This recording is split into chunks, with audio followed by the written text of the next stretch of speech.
Hello guys, welcome to my channel. So in this video tutorial I'm going to show you how we can remove hyperlinks in Microsoft Word.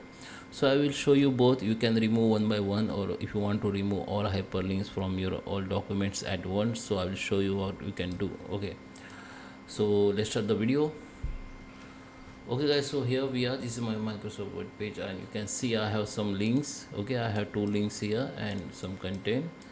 So in first, if you want to remove one by one, so directly select that hyperlinks text, right click on it, and you can see here option remove hyperlinks. You can just click on it and hyperlinks has been removed, you can see.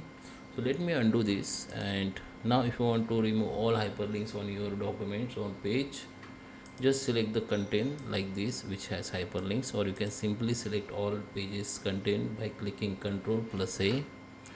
You all documents content will be select.